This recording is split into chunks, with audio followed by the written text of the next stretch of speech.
Hey guys, welcome to my channel. So if you saw my Christmas video, then you saw me unwrap my beautiful Fitbit Versa, and as promised, I am delivering a review on the Fitbit Versa. I waited a little over a month so that I could test it out, try it out, and let you know what all the hype is about and why I chose this watch. First, I am going to unbox the Versa and let you see kind of what it looks like when you first open up the package. Second, I'm going to show you a few of the accessories that I bought for my watch. Third, I'm going to go over like a brief overview on how to set up your watch. And I'm definitely going to show you how to change your clock face because I think that's like one of the most fun features of the Fitbit Versa. Then I'm going to talk a little bit about why I chose the Versa over like the Apple Watch or the other Fitbits in the Fitbit series. And then lastly, I'm going to go over the pros and the cons of the watch since I've used it for a little bit over a month. And if I've missed anything, then just go ahead and comment in the comments below. Hopefully I'll be able to answer any of your questions. But let's get started. Alright guys, so this is what you see when you first get the box. On this side, it shows you kind of the main features. So it's waterproof. You do get notifications for text messages. The star represents the coaching app, and then the heart app is your heart rate. It tracks your sleeping as well. And then the last icon at the top here is the music icon, which to be honest, I actually haven't tested out. When you slip off the cover, this is what you see. It kind of opens up like a book. And at the top, you have a little user manual. When you open it up, one side just has a bunch of cute pictures of models using the Fitbit Versa.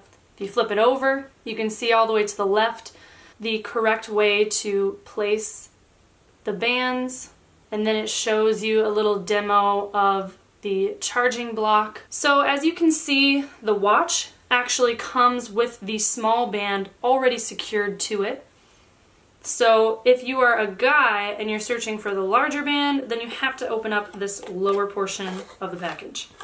Here you can see the larger band, which you can unwrap and secure into place if you're a man and you need more space. And then this is the charging dock. The only bummer about this, which really isn't too big of a deal nowadays because if you have a computer or if you have a charging dock in your wall that already has a USB port, you can just plug this right in. But if you're like me and you kind of like it to be near your bed and just kind of plugged in with everything else, you might need to get a separate charging dock. I had a spare, so I just use my spare dock when I need to charge my Versa. There is a safety instruction down in the bottom half, so that also includes a warranty on your Fitbit. But essentially, that's what comes in your package. So moving on to third-party bands. Now, I'm pretty positive that if you want to buy extra Fitbit bands, they're like $50 a piece, or like $50 to $80 a piece. I went on Amazon and I found a ton of different third-party bands that are like less than $10 a piece. Now, I have the hunter green, black, a plum purple, a champagne gold, and I also have a rose gold metal mesh band, as well as this really pretty gold band that almost makes it look like a bracelet. I will warn you that it is super tough to change out the bands if they are not Fitbit bands. I struggle for up to 3 solid minutes trying to get a third-party band on there, but when I was reading other people's reviews, third-party bands will work. It's just super tough to get them to work, so you really have to finagle them and get them loosened up a little bit before they'll actually secure into the Fitbit. It's kind of a pain. But, I mean, if you're a girl and you're wanting to switch it up, it's actually worth it. This pink band doesn't really go with everything that I have, and so I actually mostly use the black band, especially when I'm working out. Another accessory that I chose was a screen protector. I noticed in the first couple of weeks, having something extra on my wrist was a bit dangerous. I do bump into walls quite often, so I bought myself a screen protector, and as you can see, the edge of the screen protector is kind of visible, so some people might not find that very aesthetically pleasing, but I mean, I'd much rather protect my screen and have this little edge showing than break it and have to buy a brand new one. So those are the accessories that I bought for my band. Now, on to setting up the band. First thing you should do is download the app. While you're downloading the app, you should be charging your Fitbit. My Fitbit, when I received it, was about 50% charged, and I'm pretty sure that's all it really requires you to have. But the process takes about 30 minutes for it to fully set up, so I just kept mine in my charging dock while I did the process. While it's charging and after you have downloaded the app, you can then start inputting your data. It's going to ask you for your age, so your birthday. It's going to ask you for your weight and your height, and I'm pretty sure that's about it. But when you enter those things, it can better track your fitness as you're using the watch. And then once you've completed that, it's going to ask you to set up the Wi-Fi. So make sure that you have Wi-Fi access while you're trying to set up your Fitbit, because once it syncs your watch to the Wi-Fi, it'll sync your watch to the app, and then it can finally start the downloading process. It's kind of cool. The screen will show you how far along your Fitbit is by showing a green charge beginning to fill up your entire screen.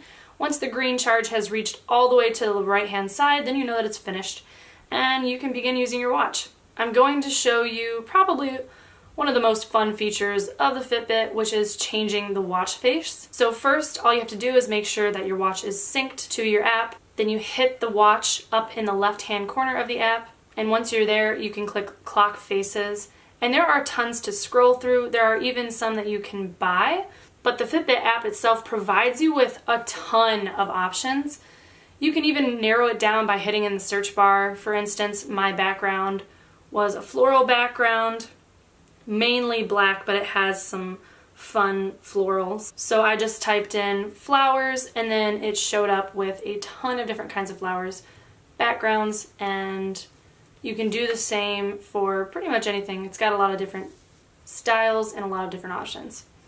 All you have to do from there is find the one that you like, click it, and it'll sync to your watch, and once it has fully synced, it will then show up about 3 seconds later on your actual watch. Kind of cool, super fun.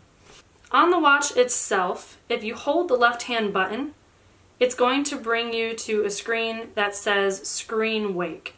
So this is for when you want to flip your wrist, it will turn on, so you can push that on to auto or you can turn it off. Same with your notifications. Now granted, you cannot text from your watch, you cannot speak into it for a phone conversation like you can with the Apple Watch, but you do get notified. So if someone is calling you, you can send it to voicemail and make it stop ringing, or you can answer it and it'll answer on your phone. It'll do the same for text messages, so you can view all of your text messages. And if you're on the regular screen, all you have to do is pull it down and it will show you all of the messages you have missed, and you can choose to keep them there or you can press clear all and they will go away. There are lots of ways to navigate your watch. You can either swipe and see the exercise, alarms, coach, relax. That's on my main screen. If you want to switch these, you can just hold and move. Same on the other screens. There's a few apps that I've never used, like the Starbucks app. I'm not really sure how to use those, but this is pretty neat. The other way you can do it, you can access something really quickly by pressing down on the bottom right toggle. And in order to exit out of any screen, all you have to do is press the left-hand button once, same to turn it off. That is the basic setup of the Fitbit watch. Now for the reasons why I chose the watch. So let's be honest, the first reason is the appearance. I love the look of the Apple Watch, but it is way out of my budget. This has a very similar look, very similar feel, and it's super sleek, super cute. So the appearance was definitely something I was trying to match to the Apple Watch, but I really didn't want my fiance to have to spend that much money on something like this.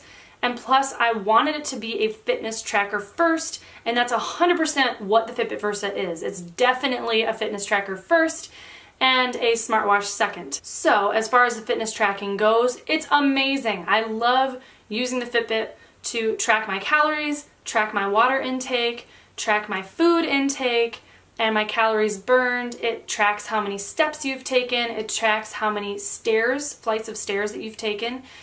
It even tracks my sleep when I sleep in it, so I can see how long I was in REM sleep, light sleep, deep sleep, awake, etc. It also has feminine tracking, so when my period is about to come, my app will give me a notification on my phone just to remind me that it's around the corner, because I'm not always the best at tracking that myself, so it's actually kind of a really nice, handy extra app on the Fitbit. The other neat thing about fitness on this smartwatch is the Coach app. That's probably my favorite app. So you can choose arms, legs, abs, etc., and it will show you. For instance, my favorite is the 10-minute abs. So the 10-minute abs, it can show you the run through in a list, and then also every time you need to switch your exercise, it will buzz, and it's basically a circuit of the same like 4 or 5 exercises, like mountain climbers, scissor kicks, all of those types of things. And the first buzz shows you with a human being on your screen what the exercise is supposed to look like. So for instance, if you don't know what a Russian twist is, and you're like, Russian twist, what the heck is that? At least on the first buzz, you'll see about 7 seconds of someone else doing the exercise so that you can visualize what you need to be doing, get yourself in position, and then it'll buzz one more time and it'll start counting you down. Some of the countdowns are seconds and some of them are reps. It all just depends on which exercise you're doing. And then once the exercise is complete, it says that you've completed it. It gets tracked into your Fitbit app. And then there's this cool thing called community, and Scott is my friend through Fitbit app, and so we like to post our workouts when we're finished with our day so that we can see how many calories we've burned, try to beat each other in steps, so on and so forth. It's super fun. I love the Coach app. I love the fitness tracking. It's a really, really, really great buy, especially for those things. Now, one of the other main reasons that I bought this watch is because of the price. Oh my goodness. When Scott was asking me about what I wanted for Christmas, I knew that a smartwatch was what I really wanted, but I also knew he wasn't going to spend $500 on something that is easily breakable and we didn't really know much about. So I did a ton of research comparing the two, and it was just, there was no competition. I mean, this just really took the cake for me because I am trying to get in shape for my wedding in August, and I definitely wanted a fitness tracker first. So the $150 price in comparison to the $400 price was a huge, significant difference, especially because we aren't super familiar with smartwatches. Neither of us have ever owned them, etc. You don't want to waste your money on a product that you might not like or you might not use after a year. You don't want to spend $400 on that. So the price point was really, really unbeatable. The other thing that I really loved about it was that everyone was raving about the battery life. This watch can last like 4 days. The more you use it, obviously, the more you're gonna drain the battery life. And I'm sure that's probably why the Apple Watch lasts so much less. It lasts like a day or two, is because they have 100 more apps than the Fitbit watch. Just got a text from my mom. So the battery life is super long, which means I don't have to worry about charging it when I am on my way to the gym or any of those things. I can just charge it overnight and it'll last me all week. The last reason that I really liked this was because it was waterproof. Now, granted, I really haven't tested this out to the max. It says you can swim up to like 80 meters deep in the water. I'm pretty sure that's the number. I've only done like dishes with it, and like I wash it off with like a washcloth with water and stuff when it gets a little bit grimy from me sweating on it all the time. But I've never really showered with it or swam with it or anything, although I know my fiance has, and I don't think he's experienced any significant negative drawbacks to that. I think it is waterproof, but I did read some reviews that said it was definitely not waterproof from some of the people that bought the Fitbit Versa when it first came out. So I don't know if they've worked out the bugs since then, since it's been out since April, or not, but I can't really speak on that because I have not actually truly given it a real test.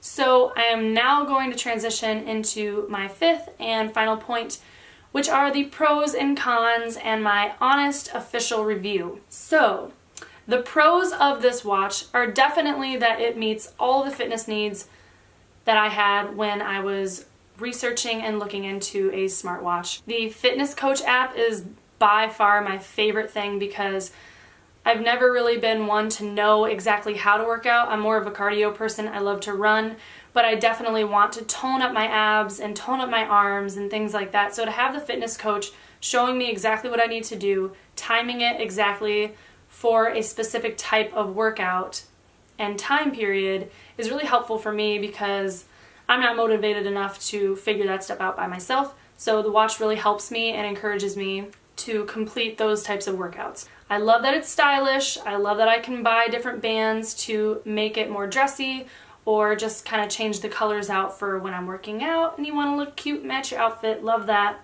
I love the sleep tracking and I love the period tracking. And I also love the community aspect because I can challenge Scott to a fitness challenge or a mileage challenge or a step challenge. I can also encourage him, and I love putting our posts into the community blog because then I get to see what Scott's been doing and Scott gets to see what I've been doing, and it just kind of helps us keep each other accountable. Now, as for the cons, I've noticed that recently it'll just not give me any notifications. I'll have a call, I'll have a text message, and nothing has shown up on my watch for like 3 days, and then all of a sudden it's back. So I'm not sure what that's all about. I don't know if that's because I've never let it like officially die and then recharge, but I did notice that it has that little bit of a fluke, and it's only happened to me once, but it was about a 3-day period of time where my phone was getting the normal amount of texts and calls, but my watch wasn't tracking any of that. Not really sure why that happened, but that's definitely a con because it shouldn't be happening. There is a little bit of a lag response, and one time it made me so mad during an exercise because I was trying to run, and once you hit a certain milestone, it'll like celebrate on your watch and like confetti will pop and everything, and you'll reach a certain milestone. And it wasn't happening. And I was like 20 minutes into my run, and it normally happens by then, and nothing was happening. So I looked down at my watch and I see my normal clock face. So I must not have hit the button, the let's go button hard enough, or the lag was just bad enough that like it missed my cue or something. And so I had been running for 20 minutes and it hadn't been tracking me. So there is a little bit of a lag response. So you need to like double check and make sure it actually started when you wanted it to start. Because otherwise you might completely miss an entire workout on accident like I did. And then for some people, this might be a con. It might be a con for me in the summertime. I'm not really sure.